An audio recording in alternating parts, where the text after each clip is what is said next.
Hi, I'm Diego, and welcome to Just Off. Among the various crafts that I like to spend my time doing, up there on the podium definitely stands goldsmithing, which is just the fancy word for making jewels. And there's only one problem with that. I don't wear it. And that means that the only times where I can practice said skill is when other people ask me to make something for them.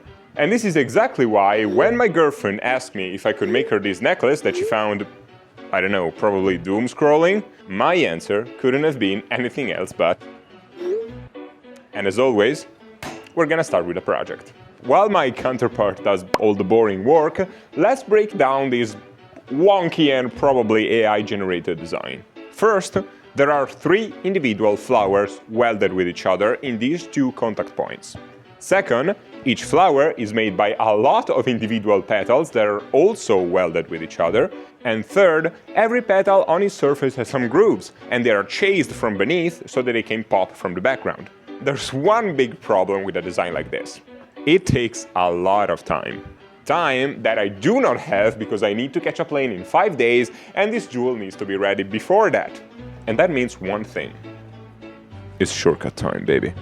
I'm gonna be taking 2 major shortcuts. First of all, the flowers are not gonna be made by individual petals. They're gonna be made from one big sheet of silver, and then maybe I'm gonna add a couple of petals and weld them on top of the sheet of silver to give it more of a 3-dimensional look.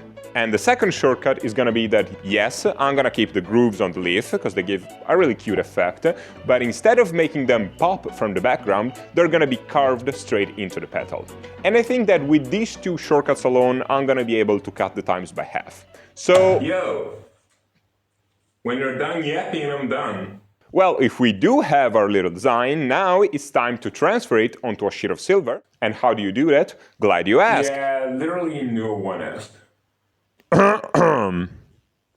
How do you do that? Glad you asked. I'm gonna show you. You start by transferring your drawing onto a piece of tracing paper. Then, you trim a sheet of silver to obtain a piece that's big enough to fit your drawing comfortably. Then, you heat up said piece and you melt some wax on top of it, making sure to block the entire shot with your hand so that the audience doesn't know what the hell is going on. Once the wax is cooled down, you gently press the tracing paper on top of it and retrace your drawing, applying enough pressure to leave a score onto the underlying wax. And once you peel off the paper, you should be looking at something like this. Then, using a metal scribe, you're gonna follow the line pressed onto the wax and scratch the metal underneath. This way, when you melt back the wax and clean the silver with the dirtiest tissue that you could find in the whole shop, you should have your entire drawing scratched onto the surface of the metal. Now that we successfully transferred our drawing, it's time to start working on the texture, and believe me, you want to do this before you do the cutting. Now, this was actually quite the process, because I had to spend 2 whole days on figuring out a way to make these grooves look cute, and after trying a bunch of methods, I finally landed on the system that you see right here. And I know that they look pretty terrible right now, but this is gonna be a trust the process kind of thing, so bear with me for a second. But hold on. Before that, I feel like I need to explain you something. In this process, you have seen me stop doing whatever I was doing and then go reheat the metal. This is a super important process in goldsmithing called annealing, and it's something that you do because every time that you work on a piece of metal, that work is inevitably gonna make your piece harder and more brittle. 2 things that you definitely do not want when you're trying to work on a project, because you want your metal to be soft and bendable. And keep in mind that this happens with every metal that we use, whether it's brass, copper, silver, gold, platinum, whatever. And the annealing process is what allows you to restore the previous softness that the metal has so that you can keep working on it. And it's pretty simple, actually. Step 1. You reheat the metal to restore its softness. Step 2, you dunk the hot metal into acid to wash off the oxidation patina that inevitably forms with the reheating process. Step 3, you dunk it in water to wash off the acid. And once you do that, you're done. Your metal is soft again and you can keep working on it, but keep in mind that you need to do this all the time. After any tiny work that you do on a piece of metal, whether it's chiseling, bending, cutting, filing, even sanding, you need to do this again. Anyhow, the texture is done. Time to cut it.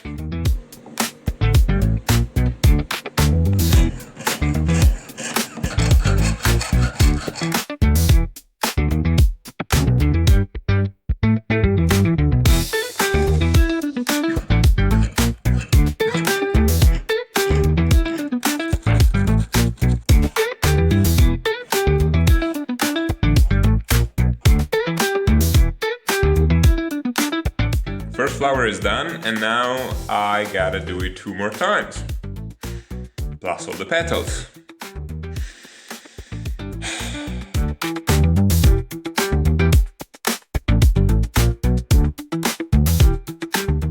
I swear these freaking petals are driving me insane, cause look, they're so goddamn small I can barely even hold them.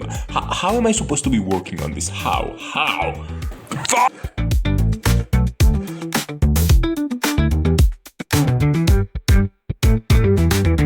Okay, so I'm done with the petals, but I think I went a little overboard with the filing, because look at this.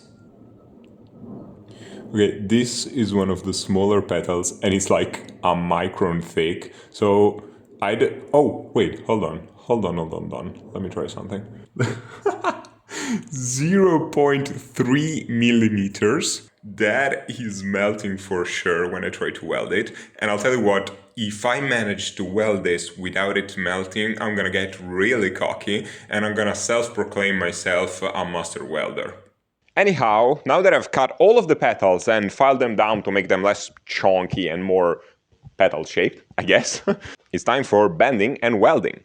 That sounds surprisingly catchy. Let's bend and weld.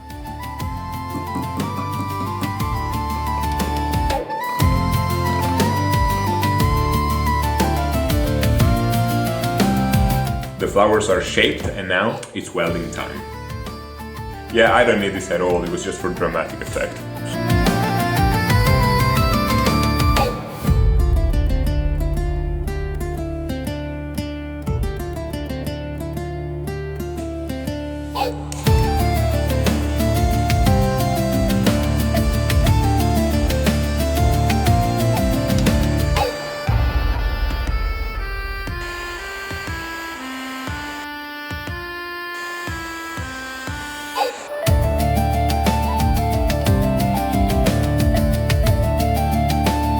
Okay, so far so good.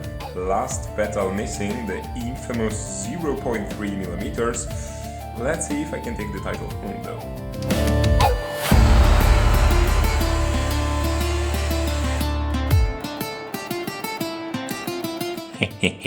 Master welder status achieved.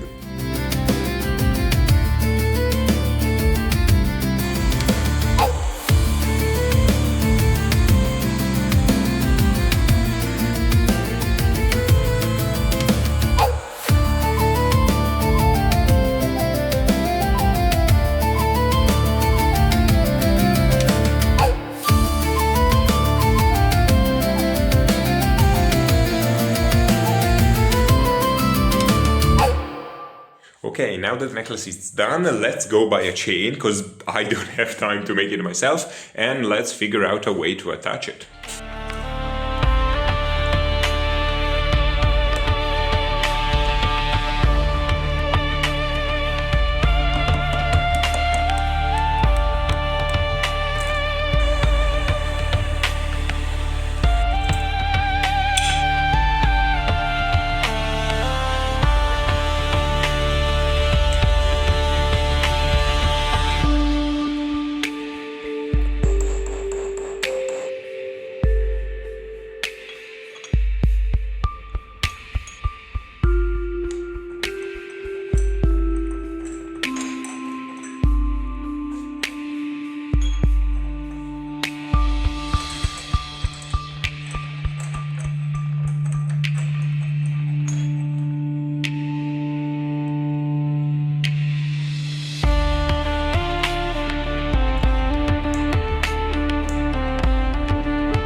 And now another question. Can I weld the other end of this super tiny thread without melting the necklace? And my titles keep getting double checked.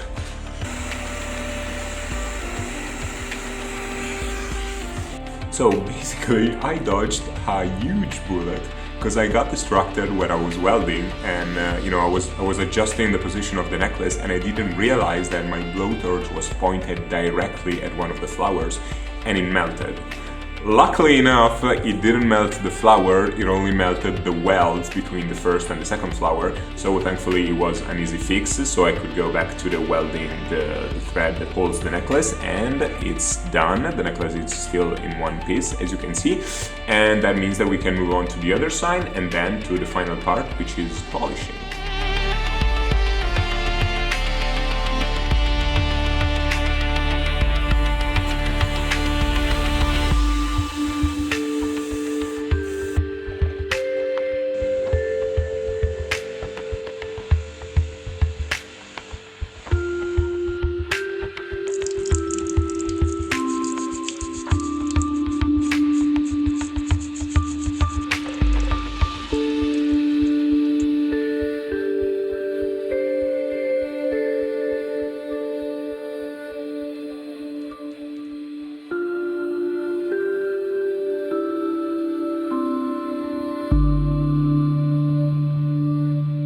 And with the polishing done, we are finished. I think that I actually got pretty damn close to the project that I was trying to copy, and it also was surprisingly quick to make. It was also super annoying to film this because the pieces kept flying all over the place, they were so small that you could barely see it, so I had to keep the camera super close, and the camera kept getting in my way so I couldn't find the right angle to work on the things. I had to redo pieces multiple times, like for example, the little balls that you see in the middle of the flowers, I actually had to make 9 of them because I kept losing them. But if you don't count all of those things, it was a really fun project. I had a great time doing it, I'm really happy with the results, and most importantly, I made it in time to catch my flight, because I need to leave in half an hour, so let's pack this and go.